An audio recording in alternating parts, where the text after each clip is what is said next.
conduz, amém? Deus seja louvado. Quero louvar a Deus pela vida do pastor Wellington. Tive o prazer e honra de conhecê-lo e Deus nos deu a honra de poder estar juntamente com ele nessa noite e toda esta igreja maravilhosa.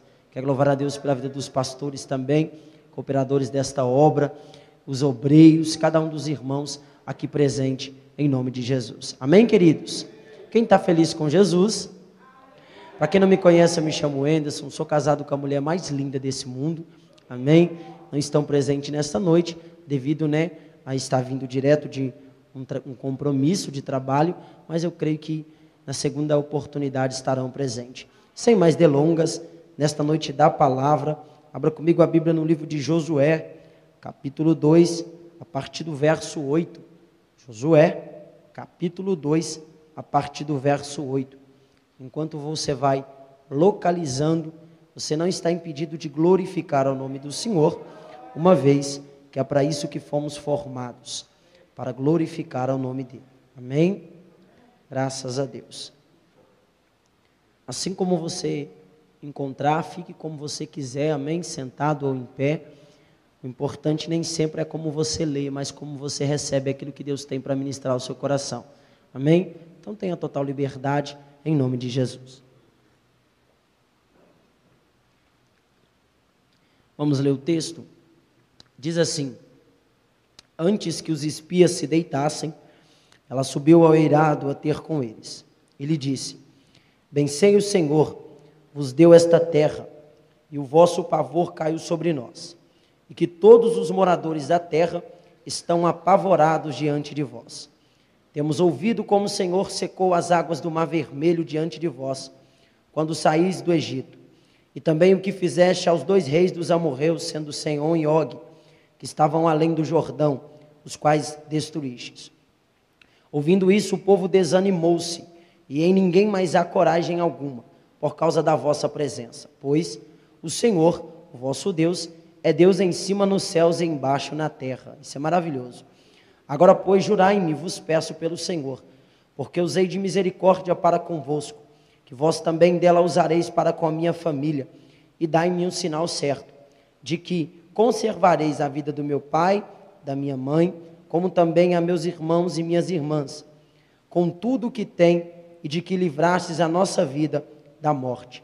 Então lhe respondeu os homens: a nossa vida responderá pela vossa, até o ponto de morrer, desde que não denuncieis os nossos planos, e dando-nos o Senhor esta terra, usaremos contigo de misericórdia e de verso 15 e 16, ela então os fez descer por uma corda pela janela, pois a sua casa estava sobre o muro da cidade, ela morava sobre o muro, e disse-lhe: ide-vos ao monte, para que não vos encontrem os perseguidores, escondei-vos lá 3 dias até que voltem os perseguidores, e depois tomareis o vosso caminho. Disseram-lhe os homens: desobrigados seremos deste teu juramento que nos fizeste jurar, se vindo-nos à terra, não atares este cordão vermelho à janela por onde fizeste descer, e não recolheres em casa contigo teu pai, tua mãe, teus irmãos e toda a família de teu pai. Amém? Você que está de pé pode tomar o seu assento. Amém? Em nome de Jesus. Queridos, dentro de alguns minutos e do tempo que me foi confiado, eu quero aqui extrair algumas verdades que estão inseridas neste texto e nessa passagem, para que você possa sair daqui voando nas asas do Espírito Santo e crendo que muito mais tem o Senhor para fazer e realizar através do seu poder e da sua palavra sobre a sua vida. Amém? Em nome de Jesus Cristo. O texto que ora acabamos de ler e que eu tomei como base para a nossa meditação nesta noite, está inserido no livro de Josué.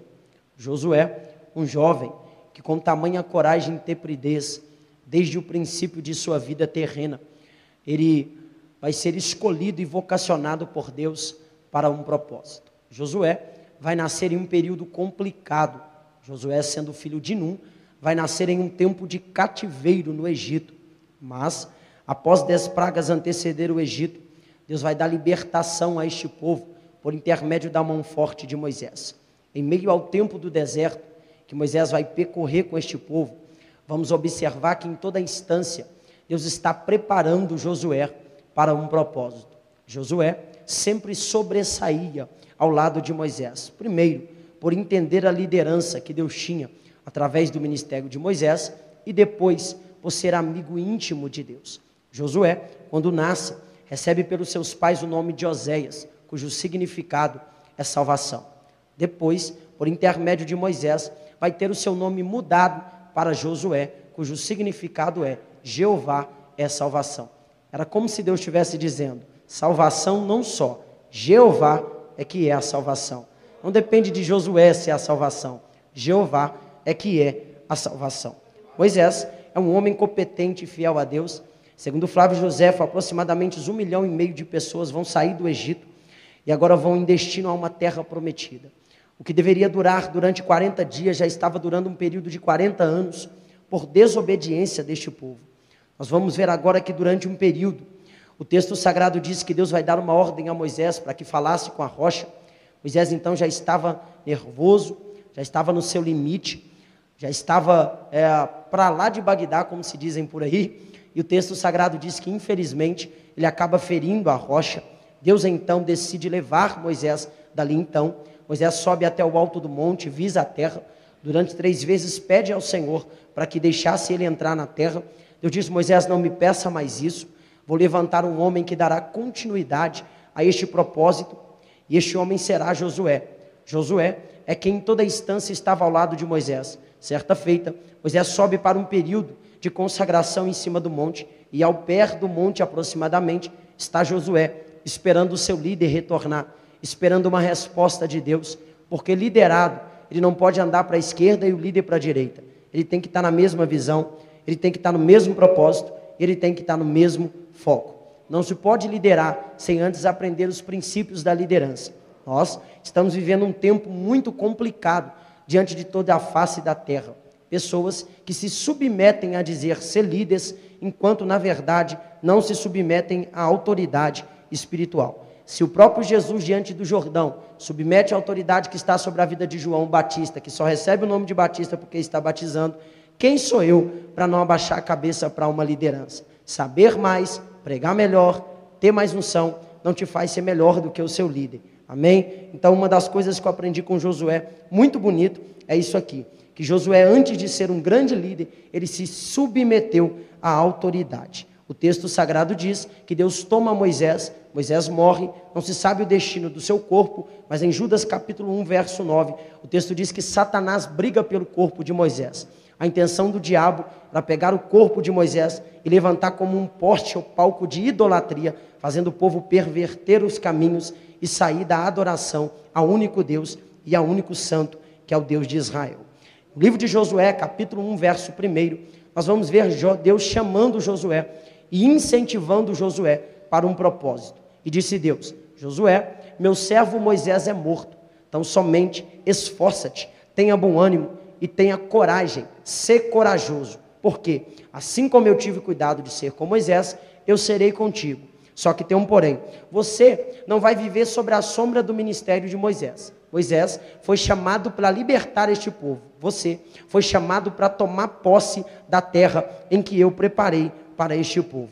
Moisés foi chamado para tirar o povo da escravidão e do sofrimento. Você será um líder que dará força a este povo para tomar posse da promessa em que eu fiz para ele. Chegou a hora, Josué, santifica, porque eu vou fazer grandes coisas no meio de vós. Antecedendo a promessa, havia 2 obstáculos. Primeiro, Jordão, uma água de nível alto naquela época do ano. E segundo, Jericó. Jericó era uma cidade fortemente fechada. Segundo historiadores, ela havia 31 quilômetros de muro fechado, de maneira que nenhuma força bélica até então teve capacidade para derribar Jericó. Jericó não se vê só apenas os muros que se contemplam pelo lado de fora, mas também pelo lado de dentro havia um antimuro, de maneira que nenhuma força bélica até então teve capacidade contra Jericó. Sobre os muros de Jericó haviam soldados altamente treinados e preparados. Todas as vezes que os inimigos vinham contra Jericó, estes soldados então com arco e flecha afastavam os inimigos. Mas o povo que estava vindo desde o Egito estava com um dos maiores líderes, ou melhor, o maior líder de toda a história, o próprio Deus. Este povo estava debaixo de uma submissão de Josué, mas acima de Josué estava o Deus de Israel. A notícia do que Deus estava fazendo já havia chegado em Jericó. Quando Deus visita Josué e faz algumas promessas a Josué, Deus vai dizer: Josué, prepara o povo, santifica, porque vocês atravessarão o Jordão e começarão a tomar posse da terra em que eu preparei para este povo. O texto sagrado diz que pela madrugada Josué teve uma ideia. Agora, o que eu vejo na vida de Josué é ele começando a colocar em prática aquilo que ele aprendeu com sua liderança. Percebe-se que Deus não dá instrução para Josué a respeito dos espias. Percebe-se que esse desejo e propósito nasce no coração de Josué. Por que é que Josué tem essa ideia? Algum tempo atrás, Moisés também teve esta mesma ideia, dizendo: vão à terra, sitiem, procurem saber como esta terra é, procurem saber se vai ser fácil, procurem saber se haverão obstáculos, se haverão dificuldades. E Josué é um dos homens que vai ser enviado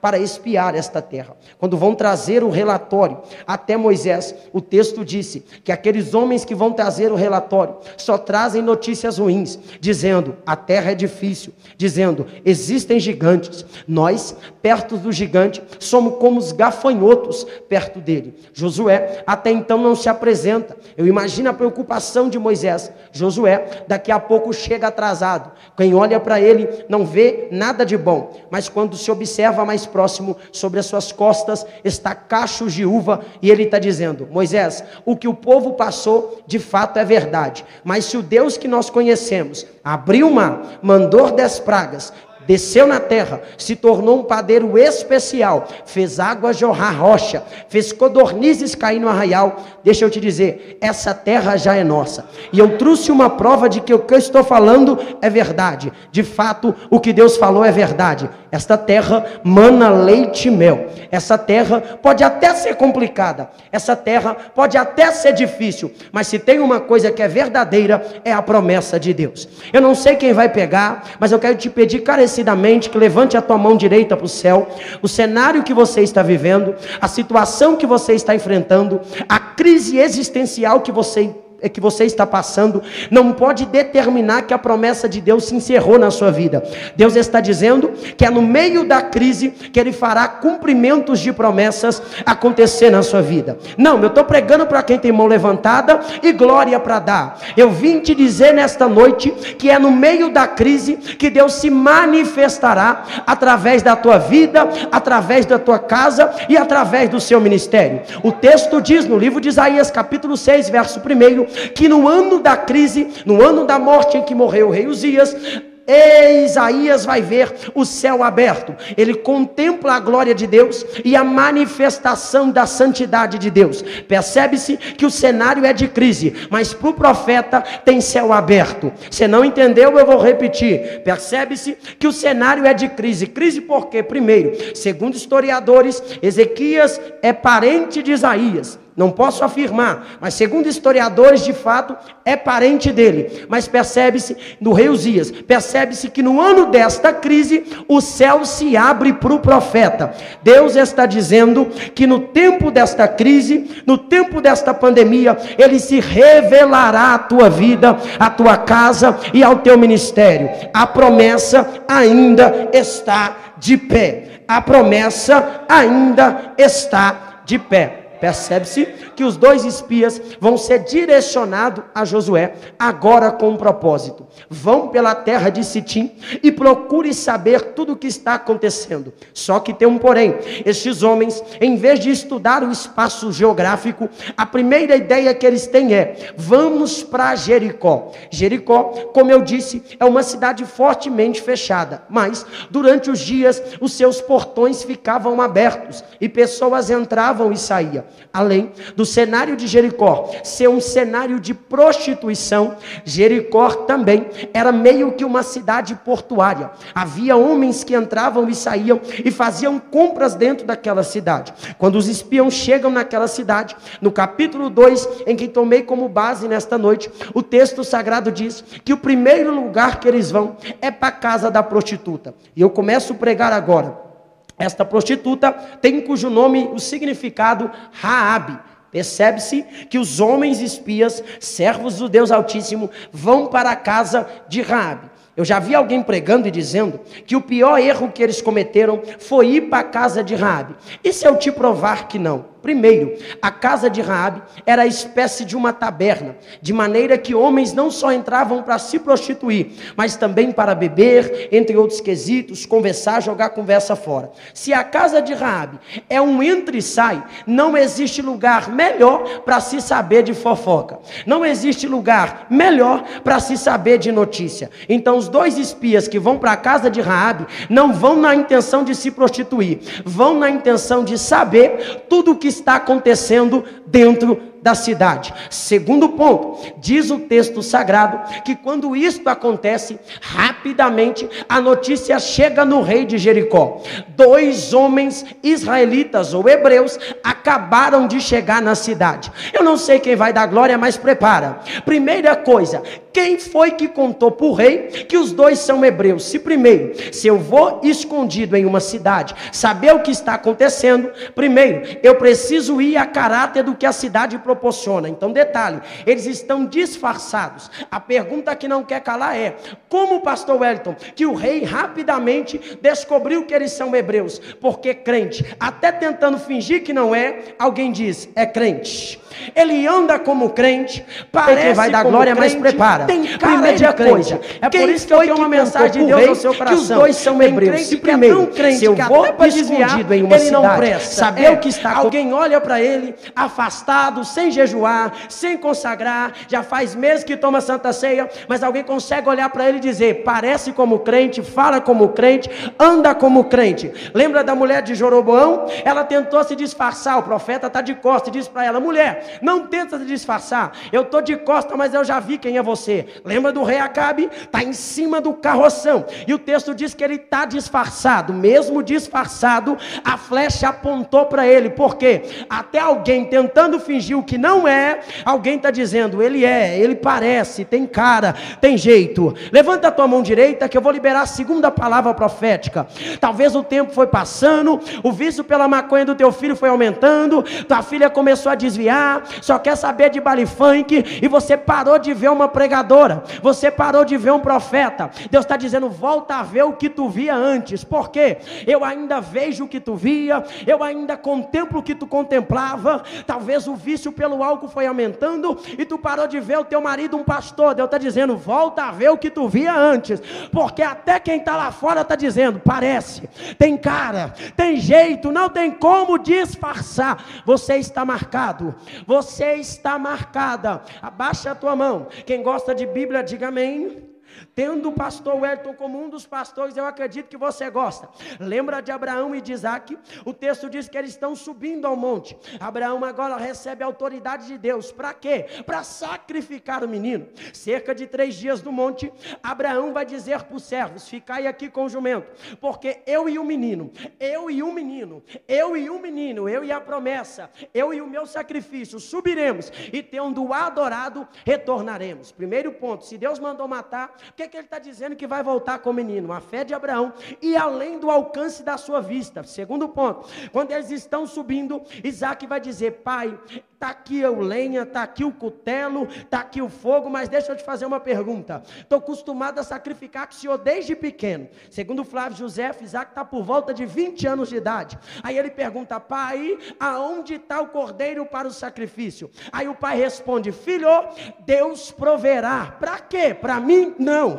Deus proverá para si o cordeiro. O que Abraão está dizendo é, quem quer sacrifício, dá condição para sacrificar. Não sei quem está entendendo, mas Deus está dizendo nesta noite, se Ele te pediu algo, não se preocupa, Ele vai dar condição para você cumprir, Ele vai dar condição para você semear, Ele vai dar condição para você abençoar. Quando eles chegam no alto do monte, Abraão prepara o altar, porque não existe sacrificar sem altar preparado. Quando o altar está preparado, ele amarra a lenha, ele coloca a lenha. Quando ele coloca a lenha, ele pega Isaac. Quando ele pega Isaac, o que ele faz? amarra o menino. Eu imagino alguém passando no monte dizendo: Isaac, vamos para o baile funk. Aí ele vai dizer: eu até quero, mas não posso. Isaac, vamos beber uma cerveja. Ele está dizendo: eu até quero, mas não posso. Isaac, deixa de ser bobo, deixa o culto de domingo só hoje. Aí ele vai dizer: eu até quero, mas não posso. Mas não pode por quê? Estou amarrado no altar.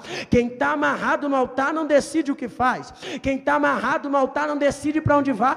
Quem está amarrado no altar não decide por onde anda. Quem te amarrou no altar é que decide o que faz da tua vida. É por isso que no ano da pandemia, teu propósito era desviar, teu propósito era afastar dos caminhos, mas toda vez você se lembra: querer eu até quero, mas toda vez que eu tento, eu paro no mesmo lugar. Por quê? Está amarrado no altar. Jesus te amarrou no altar, meu filho. Tu está marcado pelo sangue do Cordeiro, e uma vez que você experimentou da dose do Espírito Santo, não tem como mais largar. Eu estou pregando para gente que queria tomar uma decisão até este final de semana, mas Jesus está dizendo: eu te comprei. Aleluia.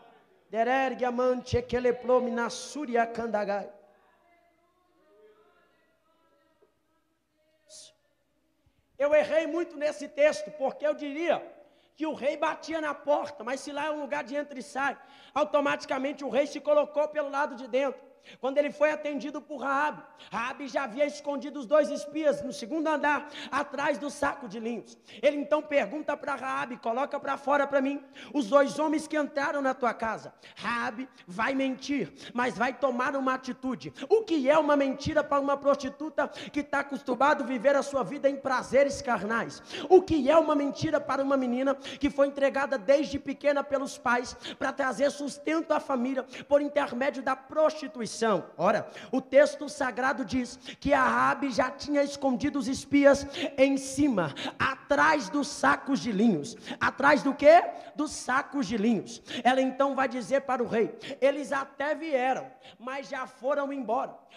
Desça pelo vale, saia aí por fora, suba pelos montes, que possa ser que você os encontre. O texto diz então que Raabe então vai subir no segundo andar e vai procurar estes 2 homens. Agora, os 2 homens estão escondidos. Eu imagino, pastor Wellington, que quando eles vê Raabe chegando, eles vão se assustar. Eu não sei quem vai dar glória. Se eles não der glória agora, eu vou embora de bicicleta, viu? Estou falando sério, olha aqui.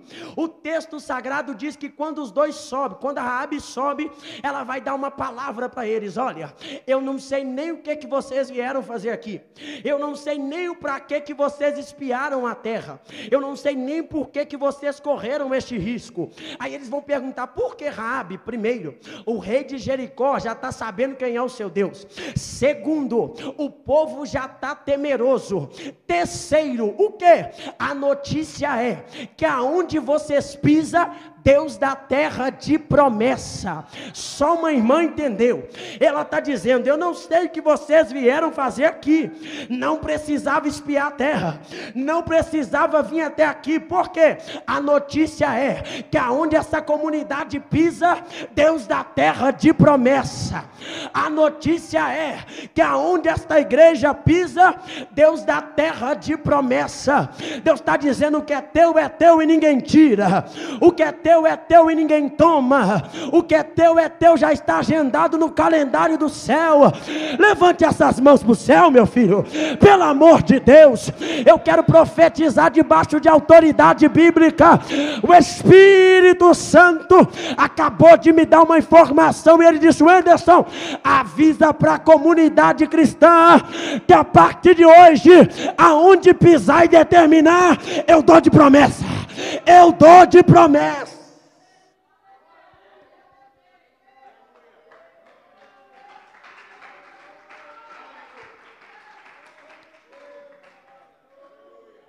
Maravilha!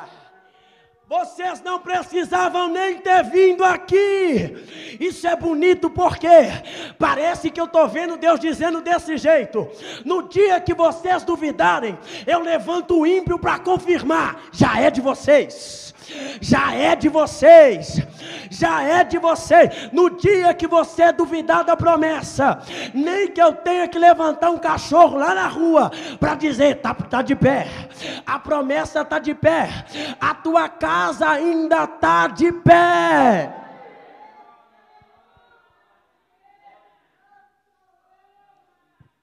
Está correndo risco à toa, está se preocupando à toa, está desesperado à toa, está desesperado à toa, porque primeiro, Deus não é homem para que minta, segundo, Ele não é filho do homem para que se arrependa. Lembra do evangelho segundo escreveu João capítulo 14, o que é que ele vai dizer? Se não fosse assim, eu não vos teria dito. O que Jesus está dizendo é, se eu fosse falar o que eu não vou fazer, eu prefiro ficar calado, mas já que eu falei, vai acontecer, vai acontecer, vai acontecer. Eu estou pregando para uma igreja inteligente. O Espírito Santo está dizendo, não depende da tua crença, depende do que eu já determinei. Vai acontecer, vai acontecer.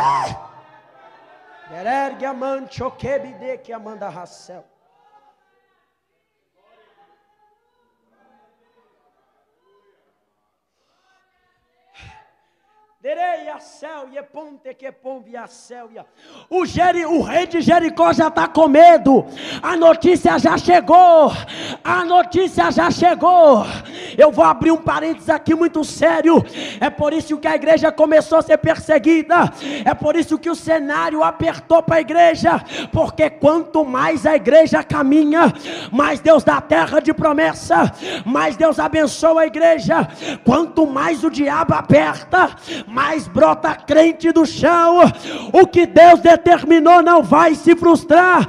Ele disse, tu és Pedro, Petros no grego, fragmento de pedra, e sobre esta pedra eu edificarei a minha igreja, e as portas do inferno, deixa eu ver quem está comigo, não prevalecerão. Não depende do Covid, não depende da lei, depende de Deus.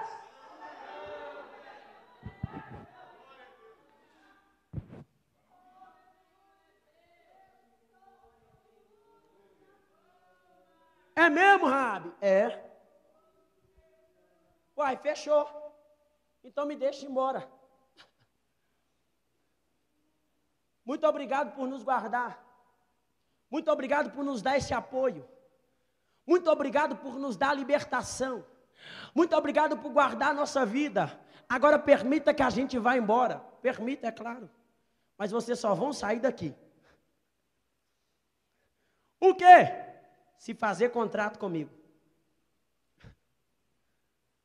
Por quê? Uma coisa é Deus falar que a terra já é sua. Outra coisa é o sobrar no que Deus já determinou a favor de vocês. Eu prefiro fazer parte de vocês do que ficar naquilo em que Deus vai punir. Pegou não?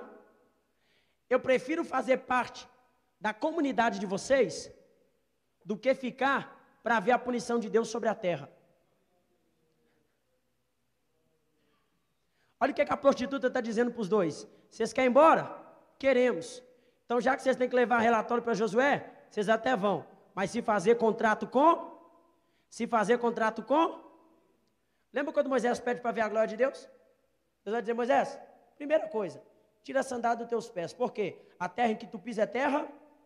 A terra que tu pisa é terra. O pior erro de um pregador é pregar e dizer que Deus mandou Moisés tirar a sandália porque é confeccionada no Egito. Isso é mentira. Primeiro, por quê? Quando o povo vai sair do Egito, a primeira coisa que Deus vai dizer é, pega ouro do Egito, pega prata do Egito, pega bronze do Egito. Então Deus não pode se prender a coisinhas do Egito. Então por que Deus mandou Moisés tirar a sandália? É só você ler o livro de Juízes. Quando o remidor vai fazer a compra de algo, ele tira a sandália em uma espécie de contrato. Ou seja, ele tira a sandália fazendo um contrato. Não tinha cartório naquela época, então essa era a forma de fazer contrato. Quando Deus diz para Moisés, tira a sandália dos teus pés, porque o lugar, a terra que tu pisa é santa, Deus está dizendo, Moisés, até aqui tu chegou, mas para viver o que eu tenho para você viver, tem que fazer contrato comigo. Aí Rabi vai dizer, tem um porém, o quê? Só deixo vocês embora Vocês não dão glória, agora eu vou embora de bicicleta. Agora eu vou. Se quando vocês voltarem, Rabi está dizendo, vocês nem foram ainda, mas eu estou dizendo, vocês vão voltar. Sabe o que é isso? É Deus levantando o ímpio para confirmar o que Deus já determinou na sua vida. Você tem que parar de duvidar do que Deus já determinou para a sua história, para a sua casa e para a sua família. Se Deus já falou, está falado, está assinado. Não adianta pôr pressão, colocar ele na parede, ficar doido, deixar de orar, fazer coisa louca para Jesus se movimentar. Se ele prometeu, vai acontecer, mas depende do tempo dele. Aí ela vai dizer, se quando vocês voltarem e tomarem posse da nossa terra, que toda a minha família seja salva. Raabe não só quer mudança para a vida dela, mas quer salvação para a família dela. E eu vejo isso permeando a Bíblia toda, como por exemplo Lídia, em Atos capítulo 16, verso 16, como por exemplo outras mulheres que vão ser representadas na Bíblia. Isso é lindo demais. Aí os espias vão dizer o que para ela? Raabe, fechou.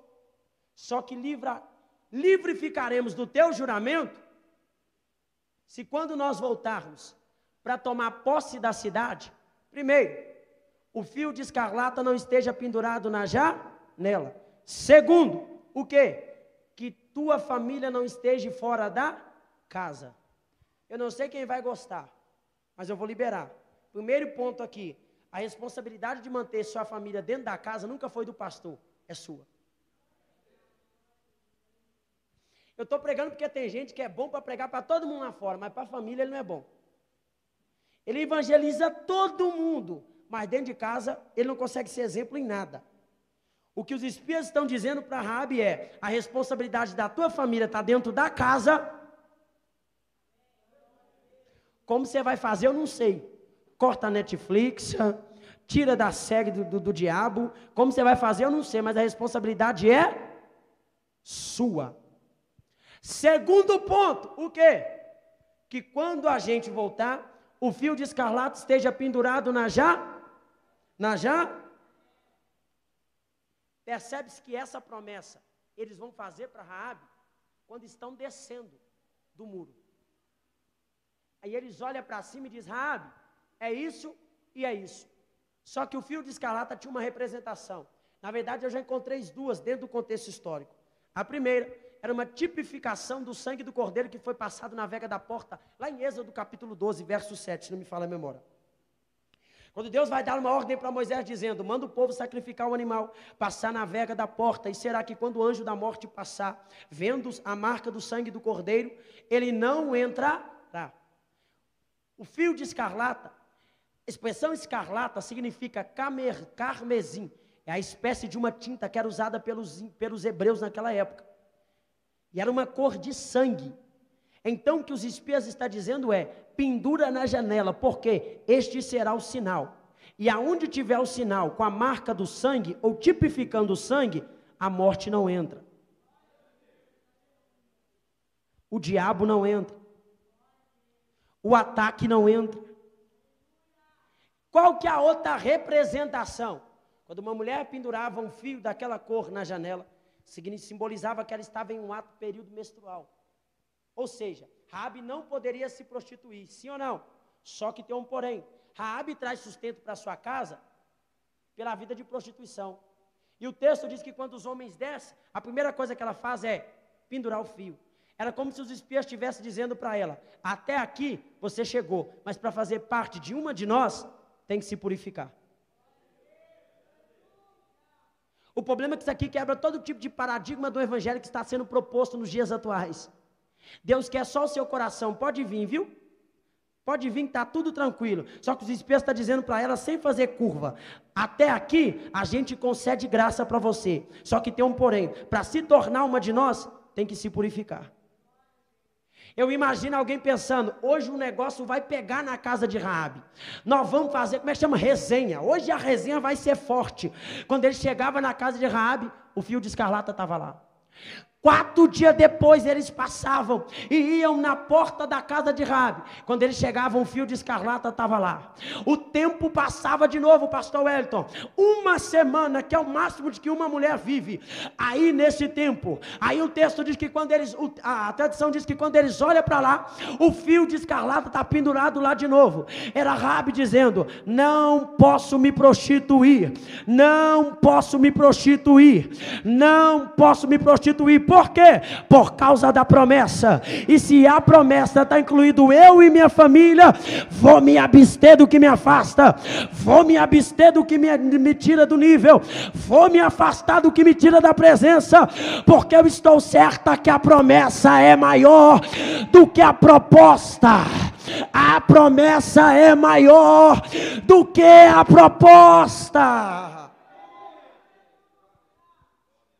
Raabe está dizendo assim: é o seguinte, não tem mais jeito para a gente. Ou a gente se santifica, ou vamos perecer. Ou a gente entra no que foi proposto, ou vamos ficar para trás. Ou a gente volta para aquilo que é certo, ou vamos ficar na beira do caminho. Só que Raabe está dizendo: eu não vou pagar para ver o dia da volta, eu vou me preparar agora, eu vou estar pronto agora. Eu estou pregando para quem é inteligente. Eu consegui fazer uma escatologia nisso aqui, irmão.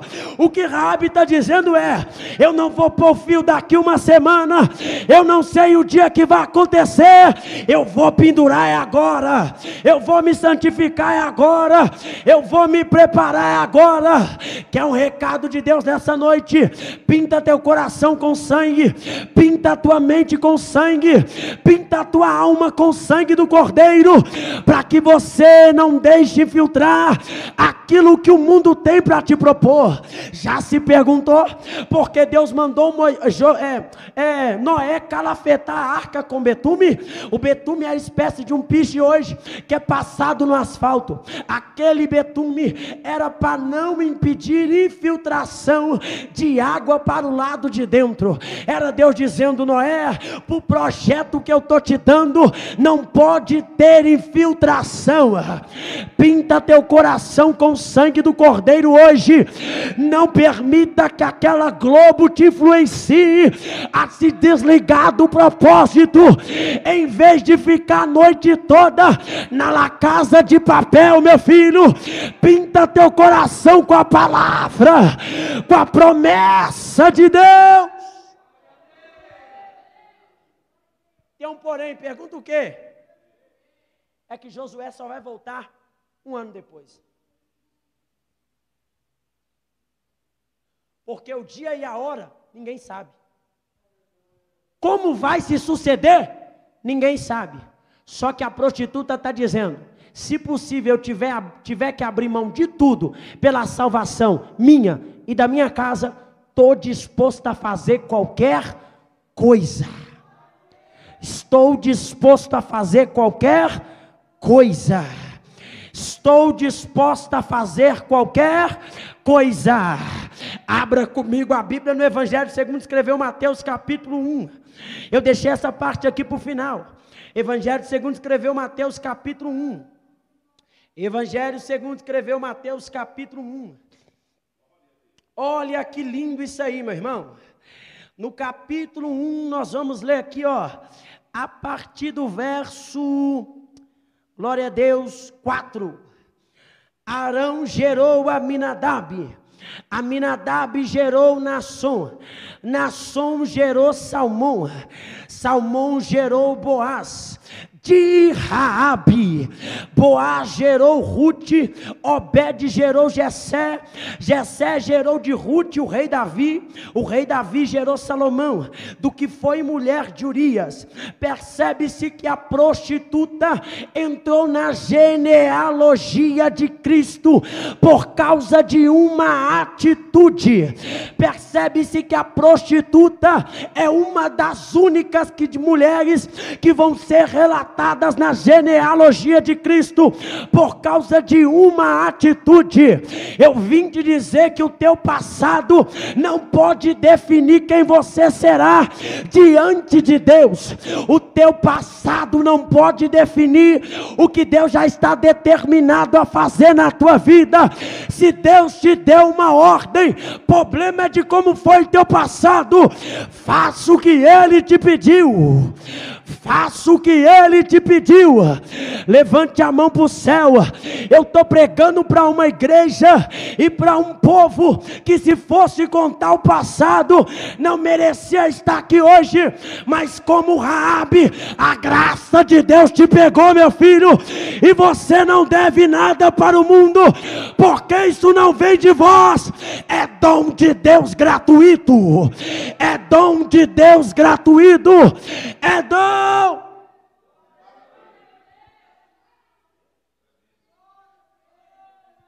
Um ano depois, eu caminho para encerrar. Josué vai santificar o povo. O texto diz que ele vai preparar os homens. Vão pegar a presença da arca. Quando se aproxima do Jordão, uma água lamacenta de nível alto, o texto diz que o Jordão se abre. Eles passam em terra seca. Do outro lado, vão pegar 12 pedras, simbolizando as 12 tribos de Israel. Josué vai dar um recado dizendo: santifica, porque amanhã Deus fará uma grande coisa no meio de vós. Agora, eles estão a ponto de se aproximar de Jericó. Deus vai dizer: Josué, vós rodeareis a cidade durante 6 dias.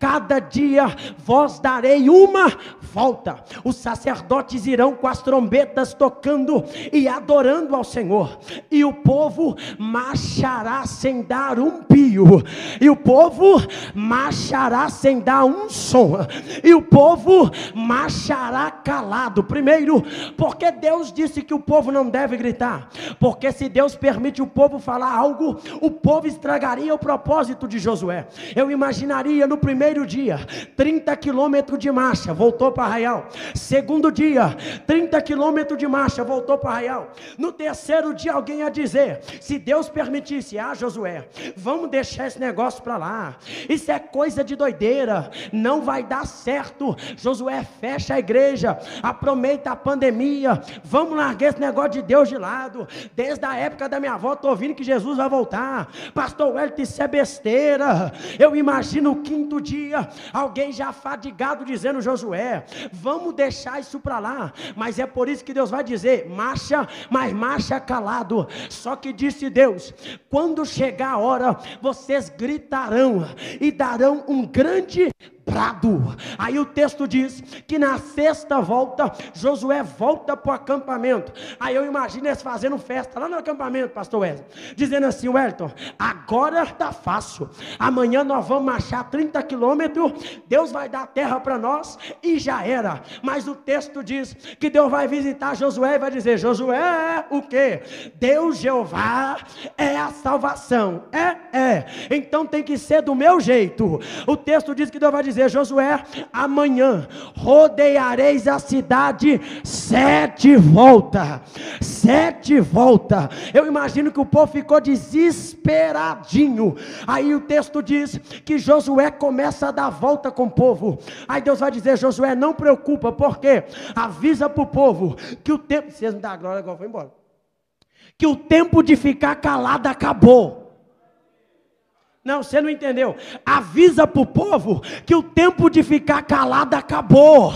Quando chegar a hora, é para gritar, mas para gritar de jeito. É para gritar, mas para gritar com força. É para gritar, mas para gritar com vontade. Aí o texto diz que eles estão dando a 7ª volta. Quando eles estão próximos de terminar, Josué olha para Jericó.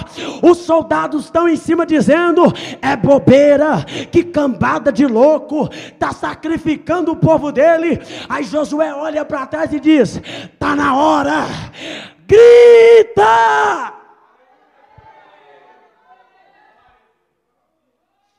E o povo deu um brado dizendo: glória a Deus!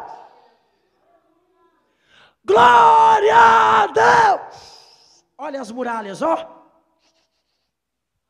Balançando. Balançando. Os soldados que estão em cima estão dizendo: que negócio é esse? A muralha começou a tremer. Eu já vi bala de canhão não derrubar. Eu já vi flecha não derrubar. Eu já vi soldado não derrubar. Mas o grito da igreja derrubou. O grito da igreja. Levante a mão. Isso é profético, meu filho. Quem acha que a pandemia vai acabar com nós, está enganado. Está chegando a hora da igreja gritar. Está chegando a hora da igreja gritar.